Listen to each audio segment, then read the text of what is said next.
make them open their eyes? Do you think this is going to help somebody in a relationship to see things, how they can get worse?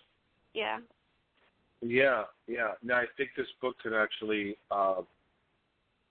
shine the light on a problem like this, because like I was saying, I think there are probably a lot of couples that share this kind of experience. There are probably children involved, and or even if it's just the two of them, there are probably a lot of couples that are going through this, and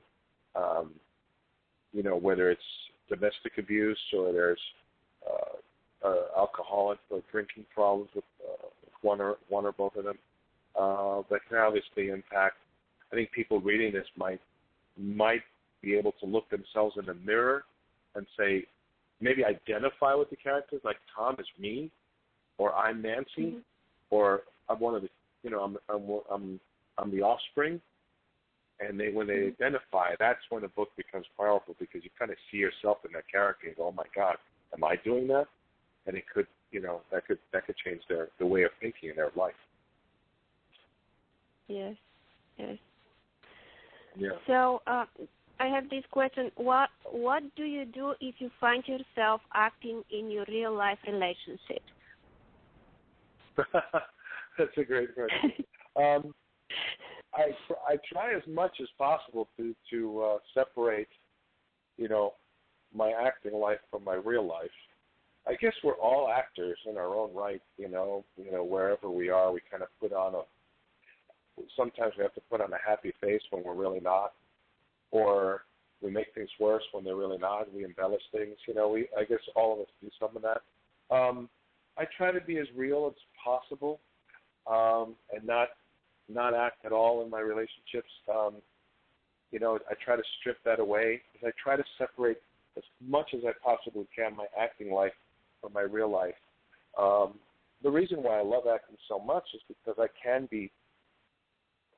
play characters that I'm not, whatever they are. And my acting teacher a long time ago, Herbert Berghof, used to say, it's the game of make-believe. But that game of make-believe, it's one big lie. Is what, movies are just a lie. That really didn't happen. A television series is just a series of lies. That didn't really happen. But the challenge and the reward for us as performers and actors and writers and producers and directors is to make the audience believe that truly is. You hear people all the time in audience in theaters and like, they gasp, how can he do that? Well, he really didn't do that. It's a movie. But if you believe that he did, that's where we've won. So I try to separate the two as much as possible to give you that answer. So, how much do you draw on your own experience when you act? Oh, a lot. Yes, that's been a lot of my training, dating from Strasbourg to Stella Adler.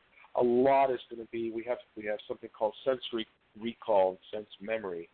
So if you have to cry in a scene, for example, or it's an emotional scene, what the scene is about may not actually make you cry. But if you think about something in your life, whatever it may be, that makes you cry, that's what fuels in the scene. Because nobody that watches is going to know what you're thinking. As long as you, the actor, have the ability to trigger those emotions, you're looking at something in the, in America especially, a lot of our training is sense memory. We do a lot of touch, feel, smell. There might be a smell that brings you to a different place. There might be a touch. There might be a piece of music that makes you feel a certain way, whether it's elated or angry or sad or whatever the case may be. A lot of actors will listen, and I use that sometimes, a lot of the times. Sometimes it's a piece of clothing or it's a makeup. Laurence Olivier, you always used to have a different nose for every character. He said his nose would actually dictate what his character would look and feel like, the walk and talk and so forth. But I think a lot of it is, for me, yes, you look in your memory bank. So the more experiences you have, negative or positive, even when I have a negative experience in my life, I file that away and go, I might be able to use that. Someday I'm going to need to use that in my acting, and I'll know what it feels like to play that part because now I know what that emotion is like, and I will be able to draw on it. So a lot of it comes from your own life, yes. Yeah, that's true. When you portray somebody, some hero, you just when you put yourself in this kind of situation, you can see things more clearly after that. It's kind of easier for you. Yes, so no my question. Next, yeah. So my next question, is there a role you had to portray some hero and it was so hard for you? If there was something like this. A role that was hard for me to play? Yeah. It goes back to, the serial killer was a tough one, for sure. Someone I played a long time ago was mentally challenged and had a stutter. This was a long time ago. I did a theater piece up in Boston, and it was a great role. But, he was mentally challenged. He was stuttering. He was not kind of autistic, like brilliant, yet not socially capable in the real world. It's challenging when you play something so different from yourself, but those are the great rewards too, because, like when I play a dad, I am a dad, so of course those are fun, and I know how to draw upon that. But when you play somebody that is so different from yourself, it can be very difficult because ultimately I still want the audience to believe whoever I'm playing is truly real. Whether I'm a lawyer, a doctor, a serial killer, an astronaut, autistic, mentally challenged, whatever, I always want the audience. I never want them to see me act. That's the key. I never want them to see me act. If they just think I'm being and I'm living, then I've won. So, can you tell us just a little bit about something new? What is there a kind of movie you're going to work on? Is there what is going on right now in your life? Well, I have a movie called Johnny Games that is a trilogy. It's written as a trilogy. I play the role of Gio Rossini, which is the mob kingpin, the head of the mafia. And we shot the teaser trailer, and that's it's now at one of the major studios here in Hollywood, and it's in development, and we're talking about shooting a trilogy, which would be 3 feature films, and I would be playing Gio Rossini throughout all the films, all 3, and there's going to be a comic book attached to it and video games. It's going to be very, very marketable.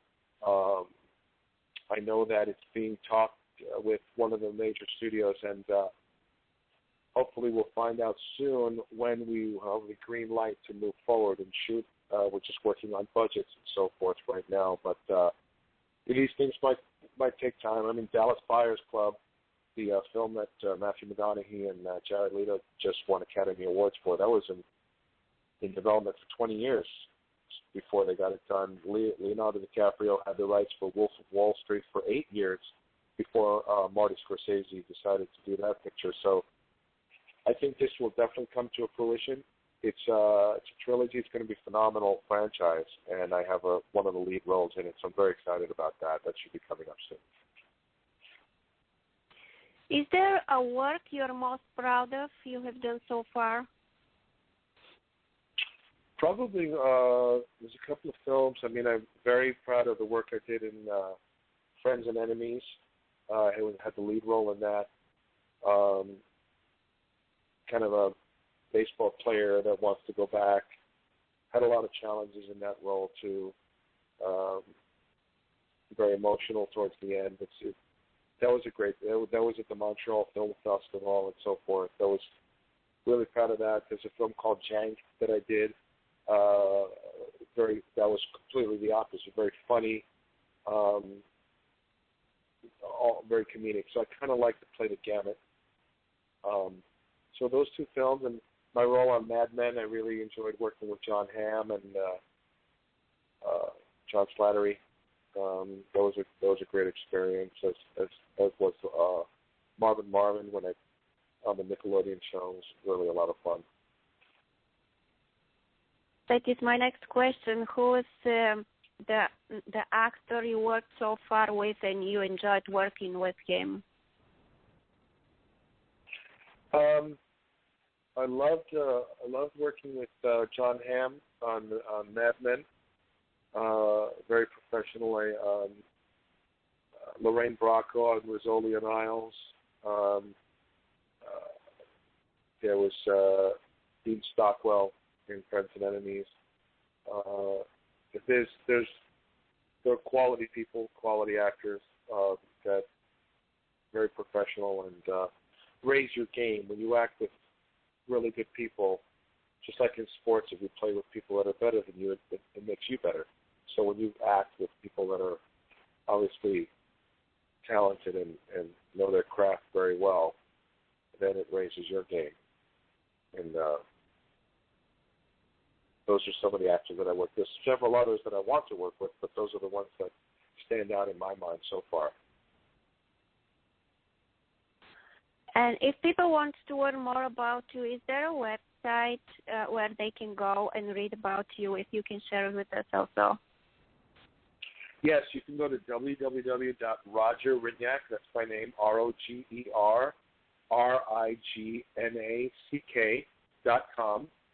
You can find out, I've got links on there, all my latest news, my bookings, all the clips, if you want to see all my reels, voiceovers, so forth. You can also go to ACX and listen to the demos that I have, acx.com, for all the voice work and audiobooks that I'm doing. You can go to IMDb, Internet Movie Database. I'm on there. And SoundCloud.com also has my voice work. And I have one last question for you. I have been asking everybody who is on my show, what do you want to see change in this world? Is there something you would love to see it changed?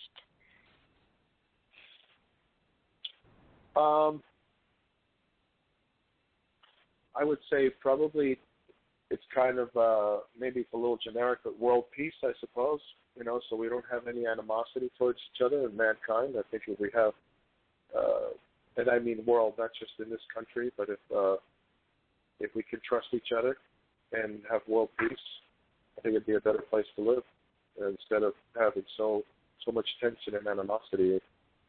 I think it'd be a better place to live. Yes. There's so many things need to be changed. That's what I'm thinking, especially I'm bothering me the violence, this negativity between people is just not necessary for me. It's just waste of time. We have to give love to each other, help each other, support each other. I think this is the main thing. Exactly. Yeah. Help each other. Right. Yeah. Yes. Yeah. Support each other, help each other. Yeah. Yeah. Any last words for the listeners? Just keep doing what you're doing. Follow your passion, follow your dream, and don't let anybody stop you. Just if you know what you want, go for it all the way. That's what I would say. There are obstacles in life, but you just work around them. Yeah. It doesn't matter how difficult life is. Things can always get better, but you have to believe in yourself and have faith in yourself and pursue what you think is right for you. So to be happy. That's very well said, and that's exactly right. If you're passionate, follow your dreams. Don't give up. Don't give up. Just stay with it. Stay the course, and keep doing what you want to do. Eventually, it'll break through. Yes. Thank you so much for being on my show. We're about 1 minute away, and thank you for sharing all your story. Thank you for telling about my book. I had a really great time listening to my book, and I'm just so thankful to you for doing this for me. I wish you luck in everything, and thank you so much for the listeners, and I'll talk to you, and I'll have another show next Friday at the same time, 12:30. Thank you so much, Roger. Have a wonderful weekend. Thank you, Dan, and my pleasure. Thanks.